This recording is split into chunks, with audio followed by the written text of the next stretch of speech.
Hello, everyone, and welcome to the debrief on ABC News Live. I'm Kimberly Brooks. Thanks so much for joining us.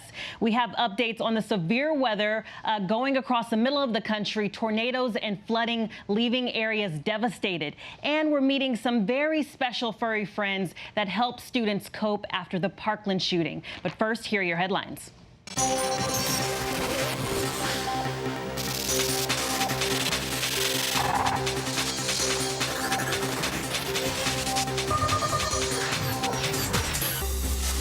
Another deadly plane crash in Alaska. A float plane crashed near the city of Ketchikan, killing the pilot and passenger.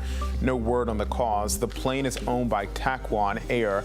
That's the same company involved in last week's mid-air collision between sightseeing planes in the same area. 6 people died in that crash. Another horse has died at the Santa Anita, California racetrack, making 25 deaths since late December. A new study says women are paying more than men for essentially the same personal care products. Researchers at Massachusetts General Hospital looked at 3 online retailers, Amazon, Walmart, and Target. They found women sometimes pay more than twice what men pay for similar products like face lotions. The so-called pink tax equals more than $3 per ounce on some of the products. The Golden State Warriors are headed to the NBA Finals for the 5th consecutive year. Congratulations to them. They swept the Blazers, beating them 119 to 117 in overtime last night. Steph Curry and Draymond Green both had triple-doubles. They're the first team since the Celtics in the 1960s to go to 5 straight finals. Nearly 20 million viewers watched the final episode of Game of Thrones, making it the most watched HBO telecast of all time.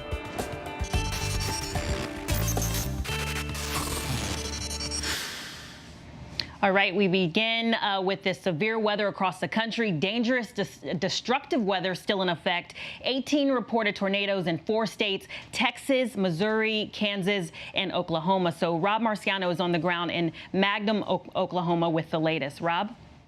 Hello, Kimberly. Boy, what a day it was yesterday. We were tracking a cell for much of the afternoon across southwest Oklahoma that eventually dropped a large tornado that did heavy damage to this property. Obviously, this tree is all sorts of banged up, but look at this home. I mean, my goodness, what a beautiful, beautiful home. The windows completely blown out, the roof ripped off there, and then outside the property there was debris and corrugated steel just about everywhere. Another tree blown out, and then look at this SUV. I'm going to kind of give you a tour of the whole property.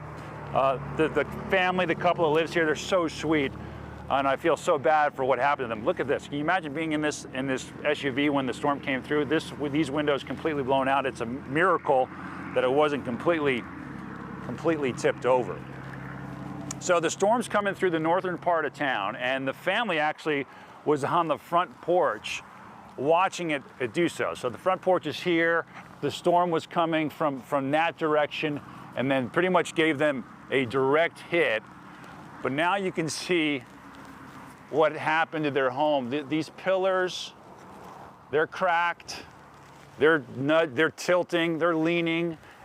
And then over here, the actual foundation is nudged off. The house is nudged off its foundation by a good 10, 12 inches right there. So that's not structurally sound. They took me for a tour inside. It's not livable. I mean, it's just an absolute mess. And they love this thing. It's 112 years old. And the sad reality is that they may have to rebuild. Their travel trailer there is banged up. This guy's a retired law enforcement officer, and now he has a working farm with steer and horses. And there's heavy damage across this whole area. They love this spot, and they want to stay in this home, but they may very well have to rebuild. They're happy, of course, to be alive. They were huddled inside in the laundry room as the storm was coming through. No injuries, no fatalities as of this report, so that's a good part. But the folks that have been impacted by this round of severe weather certainly are going to have a long road to recovery. More severe weather today, a little farther east, and then we actually reset here in the plains tomorrow, and then especially on Thursday, we could have more in the way of damaging, violent tornadoes. Kimberly? All right, Rob, thank you. And I want to correct myself. He was in Mangum, Oklahoma. So we want to take another look at some of the severe weather with Erin Bowe. She's with KOC TV in Stillwater, Oklahoma. So, Erin? Just listen to that water. We're at the Meridian Technology Center in Stillwater, and pretty much on all sides of me, I'm surrounded by a ton of water. To my left, there is a pond over there that has obviously flooded, and there used to be a running trail and running track that went all the way around that we can't see at all. And to my right, we've been keeping our eye on a fire hydrant, but has since actually been completely submerged underwater. That's just to kind of give you an idea of how deep this water can get. Now, police are reminding everyone to not drive on any roads that seem to have any amount of water, even if it just looks like an inch. There is a Jeep behind us, if we can zoom out that far, that did get stuck, and police tell us that driver is okay. Again, if you're out driving and you see a little bit of water and you think you can make it all the way across, it's best not to risk it and just turn around and find another way. Reporting in Stillwater, Oklahoma, Aaron Bew. All right, thank you, Aaron. And I'm joined by Melissa Griffin to give us a proper national forecast. Melissa, I just have to say, seeing those images at this time of year is still pretty crazy. That's right. And I mean, we've seen the tornado damage, and now we're seeing the flash flooding damage. So it's kind of a two-pronged system here that's causing damage in all sorts of ways. We saw 25 reported tornadoes from last night all the way through this morning. So tornadoes continued right into the morning. You take a place like Tulsa, Oklahoma. They were under a flash flood emergency this morning, and also a confirmed tornado at the Tulsa International Airport. So getting hit in all directions here in the plains, and more severe weather on the way today. So you can see the system is, moved east. It's continuing to move east today. So you can see it there. Enhanced risk for parts of Arkansas, just north of Little Rock. And we still have the tornado watch in effect for parts of Oklahoma into Arkansas as that line is going to move east. So we've seen the tornadoes. We've seen large rain-wrapped tornadoes overnight. We saw those long-track tornadoes from this system, and now it's going to continue with the possibility of more tornadoes, damaging winds, hail moving into the Midwest. But it's not just the severe weather. We're really looking at a widespread flash flooding threat. We have rivers going very high. Flood risk is high today as well. Flood warnings across at least 4 states now, from Tulsa up through Kansas City, Springfield, Missouri. Some spots in Oklahoma and Kansas got over half a foot of rain in the last 24 hours, and we've saw numerous high water rescues in Oklahoma. So after the tornado damage that they're dealing with and cleaning up, they're now dealing with the flooding. And this storm just continues to move east right through the rest of the day into tonight. That's insane. And I know you mentioned snow in Denver. That's right. So it's all part of the same system. So as I was saying yesterday, this is a very complex storm that can create these tornado outbreaks and major severe weather. And it also comes on the backside of it, some snow. So that cold air interacting with the warm air is what created the tornado outbreak. But a place like Denver got 3 inches of snow yesterday. You could still see the snow on the radar there in Denver. We've seen pileups from snow. It's mid-May. And places in the Rockies, it's mid-May. They feel like people in the Rockies are angry. Because they're still seeing snow, and it's all part of this very powerful storm system that's right over the central U.S. this week. I would be angry too. They have every reason I don't blame them. All right, Melissa, thank you so much. We appreciate that. And guys, we move on to Washington. President Trump ordering former White House counsel Don McGahn not to testify today before Congress about details relating to the Mueller investigation. Now, that move angered House Democrats who still showed up for today's hearing. Let's take a listen at Chairman of the committee, Jerry Nadler, what he had to say. Let me be clear. This committee will hear Mr. McGahn's testimony, even if we have to go to court to secure it. We will not allow the president to prevent the American people from hearing from this witness. We will not allow the president to block congressional subpoenas, putting himself and his allies above the law. All right, I want to bring in Karen Travers at the White House. Karen, this no doubt puts McGahn in a bit of a tough situation. Can he be compelled to testify? Well, the White House is saying that he has immunity from compelled testimony based on an opinion written by the Justice Department. And Kimberly, they're citing precedent on this, saying in previous administrations, Democratic and Republican, similar positions, senior level like this, the White House counsel could not be compelled to go up to Capitol Hill and take questions from lawmakers. So this is actually step 2 in this process, because the House Judiciary Committee subpoena was for documents from McGahn related to the Mueller investigation. investigation. And the White House a couple weeks ago said that he can't turn that over to a third party. So that was the first time blocking McGahn from giving something to this committee. Now, the second one was they wanted McGahn to come up in person today, take questions from lawmakers, and the White House is saying that Congress can't make him do that. A lot of questions here. You certainly heard Gerald Nadler there say that they'll have to go to court. They'll do it to try and get him up there. McGahn does not work for the administration anymore. He's a private citizen. So there's a lot of questions about whether or not the White House can keep telling him he can't do this, and if he'll keep complying with the White House saying, don't do this. Yeah, so I just want to ask you, a lot of these situations, these subpoenas, they're going to land on the desk of judges, just like the judge who said that the president's accounting firm must turn over his financial records after another subpoena. So is there any way Trump can actually block that? Well, I think this is all going to play out through the courts. I mean, the busiest people in Washington these days are the lawyers who are involved in this, because there are many fronts in this battle between President Trump and House Democrats as they try to get more information from the administration, from the president's family, from the president himself and his businesses.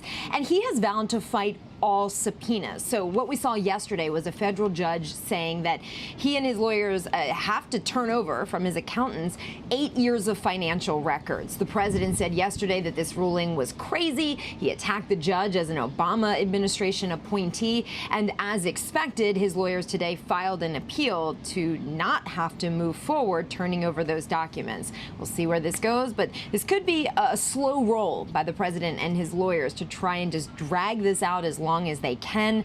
But, you know, that's just one part of this. There are many, many battles in this very big war between the Democrats and the White House. Yeah. All right, Karen Travers, thank you so much for the updates. We appreciate that. And guys, we're moving on to a story which is good or bad, depending on who you ask. A 10-foot great white shark has been tracked off the Connecticut coast for the first time ever. So I want to go to Gio Benitez, who has more details. Gio? Hey there, Kim. We are on the Long Island Sound right now, and somewhere in these waters underneath us, we don't know where, that great white has just been swimming around, and people are going online right now to track its every move from all over the world. Take a look. With just days to go before the summer season officially begins, a great white shark has already made it to northern waters. For the first time ever, a great white is being tracked in the Long Island Sound, just off the coast of Connecticut. According to the tracking group OSearch, the shark's Twitter handle sending out this taunting tweet, "Hello Greenwich, how are you today?" OSearch says the shark, named Cabot, sent out a ping off the coast of Greenwich around 11 a.m. Monday morning. Cabot is almost 10 feet long and weighs over 500 pounds and was tagged off the coast of Nova Scotia, traveling all the way down to Florida, then back up north. The shark's track reminding us all of that 1975 summer blockbuster Jaws, which followed a great white terrorizing the fictional Amity Island. But this real shark surprising researchers with how far into the sound it swam, crediting recent efforts to clean up the waters off those shores for Cabot's unexpected cameo. It's interesting that he's gone so far west into the Sound, and I think that's because it's cleaner than ever. I think it's because there's a lot of life there, and they're always on the life, these white sharks. He wouldn't be in there if the water was dirty. And while the odds of a shark attack remain slim, the U.S. saw the largest number of unprovoked attacks worldwide last year. Back in September, a great white killed a 26-year-old boogie boarder off the coast of Cape Cod. And this summer, beachgoers will be seeing more warning signs about sharks and safety kits for traumatic bleeding. Some residents feel officials have responded too slowly in the past and even tried to raise money to get more shark detection technology. I would just say to people, have some common sense. Don't swim out into the middle of the food chain when it's going off. When the bait's there, the game fish are crashing, the sharks are going to be on that. And we should tell you that we actually checked with the researchers at OSearch today, and they say that the latest readings may indicate that it's actually on the south side of Long Island. But listen, these great whites can swim for 100 miles, more than 100 miles per day. So really, this shark could be just about anywhere along this coast. Kim, back to you.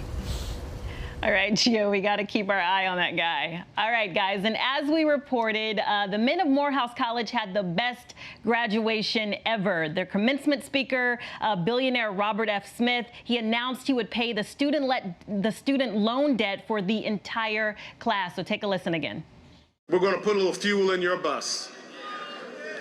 Now, I've got the alumni over there, and this is a challenge to you, alumni. This is my class, 2019.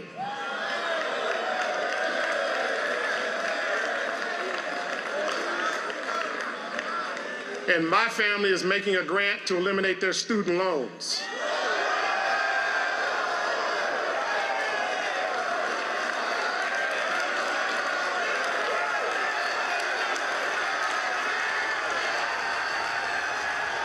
Absolutely unreal. All the debt literally gone. Studies have shown that black families have less wealth to draw on, so black students take on 85% more debt than their white counterparts, and this only increases the racial wealth gap. So this gift cannot be understated, and no one knows that better than one of the recipients. So I want to bring in one of the new graduates, Brandon Sano. Brandon, first, congratulations on graduating. That's amazing in itself.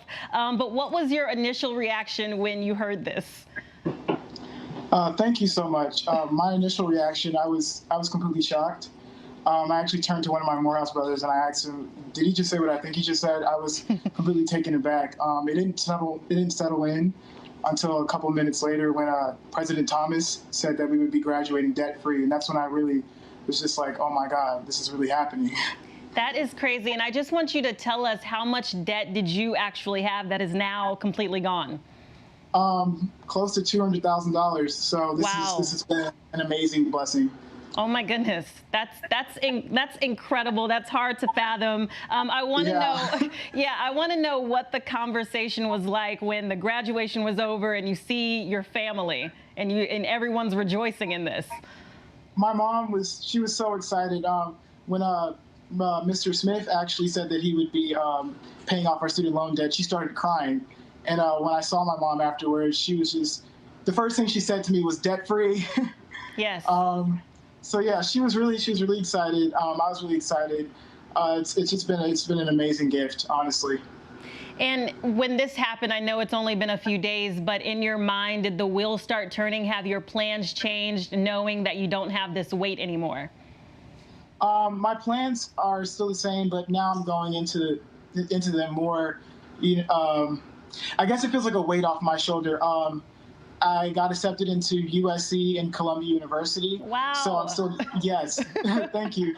So I guess it's a matter of figuring out how I'm going to fund these programs. But with Morehouse, with my student loan debt with Morehouse cleared, I'm definitely going into my next chapter.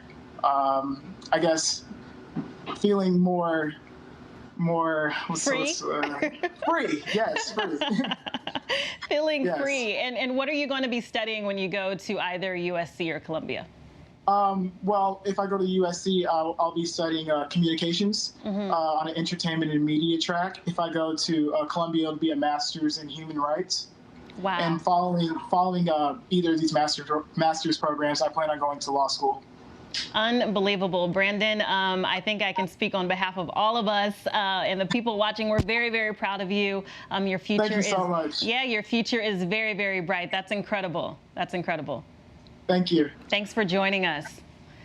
All right, guys, that just gives me chills. That is so incredibly beautiful. Okay, so do you guys remember those PSA commercials that said, "Here's your brain on drugs," and they use the fried egg? Well, in the future, there might be a PSA for brains on highly addictive online games like Fortnite, because neuroscientists are beginning to research the difference between the brains of gamers and the brains of non-gamers. So I want to bring in Becky Worley in San Francisco.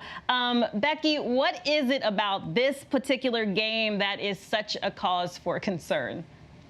This is your brain on Fortnite, right? You know, Fortnite represents the pinnacle of gaming theory, Kimberly. It is really sophisticated in the research that's gone into sending out rewards. Think of, you know, all the loot and the weapons that kids and players find as they go along. It's like a slot machine. They don't know when the next good thing is going to come. It's a really social game. Kids play and talk to their friends at the same time. And then there's the fact that it's mobile. It can go with them anywhere, and in fact, it goes with most kids everywhere. This is a really sophisticated game, and that led us to really listen to parents who are saying, it's like my kids get sucked in and they can't come out. Why? So we asked a neuroscientist, Dr. Andy Newberg, to do an fMRI of two kids, one a Fortnite gamer who played 15 to 20 hours a week, and the other a kid who didn't play Fortnite. And the results were pretty startling when we looked at the difference between their brains. This is no big study with a huge cohort, but it does reflect some of the research that's out there. I'll try and summarize pretty quickly here. We saw in the gamer's brain huge hits of dopamine as he watched Fortnite. This was different when he watched any other kind of video. It was different from the non-gamer's brain. And that can really lead scientists to worry about how those really habitual floods of dopamine affect the reward center of the brain. Kimberly, this is amazing. We know that gaming changes the physical structure of the brain, and some for good. It increases visual and spatial awareness areas of the brain, but then this reward center can lead to a change in addiction and the prevalence of addiction. And it really worried the mom of the kid whose brain we looked at. Yeah, so one thing, you know, speaking of the parents, is this something that parents can actually control? Should they be the ones taking responsibility for this? I mean, this is the game of our era right now. And I think screens are the parenting issue of our time.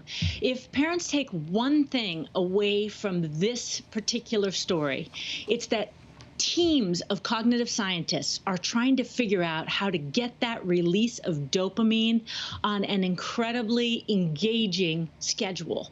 And that kids, you know, when you think of all the other things that release dopamine in our brains, gambling, drugs, we have incredible controls on those, whether they're laws prohibiting them or at least age gates. So parents should know that it's unrealistic for them to expect their kids to self-regulate when they're up against such sophisticated cognitive science. So it's really up to parents to set time limits. And I always say use parental controls. It's gotten a lot better when we're using parental controls because they're automated and it takes some of the fighting out of the interaction between the parent and the kid.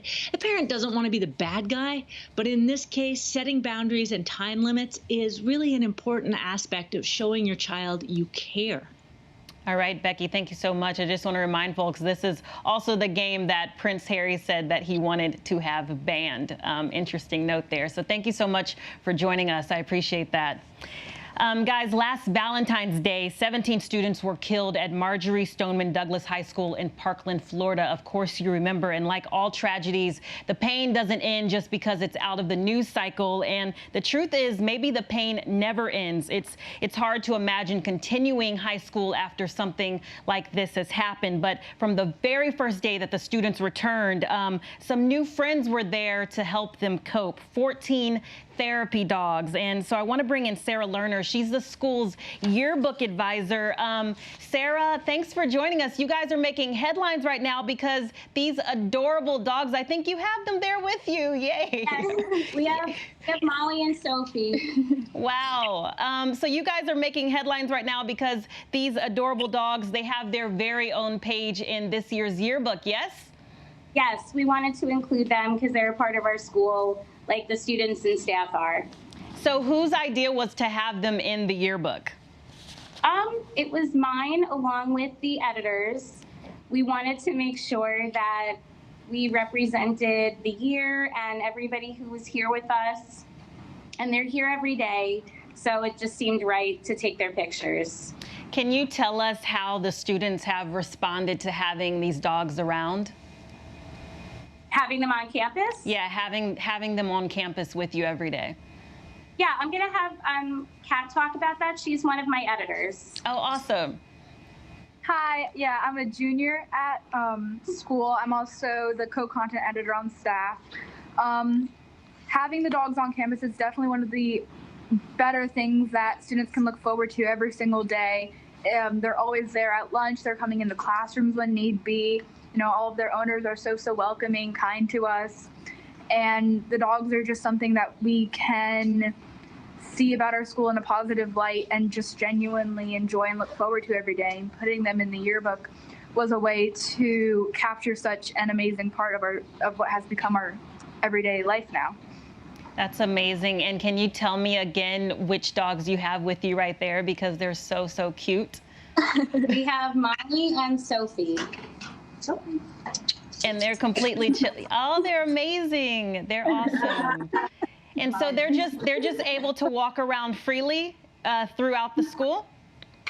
No, I have two of the dog moms here, but they're always on leashes. They're always with their mom/handler. They're never, left alone.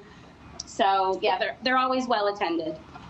Well, it's evolved since the beginning. At the beginning, a lot of us were in classrooms and letting the dogs interact with the students and the faculty, and some of the students were shadowed. And this year, mainly we're in the courtyard interacting with the kids and trying to make everyone feel happy. Molly likes to go to the special ed classes in between the 2 lunch periods and visit in there. It's very special. That's amazing. Well, we think they're adorable, and their pictures in the yearbook is also super cute. So we appreciate you guys joining us today. This is amazing. Thank you very much. Thank you so much. All right, guys, thank you so much for joining us, and continue to take care of yourselves. And if you're around, you can stick around for the briefing room at 3:30 p.m. And then you can check us out at World News Prime at 8 p.m. And if you want to stay updated on all of these headlines, you can go to abcnews.com or download the app. I'm Kimberly Brooks, and I'll see you tomorrow.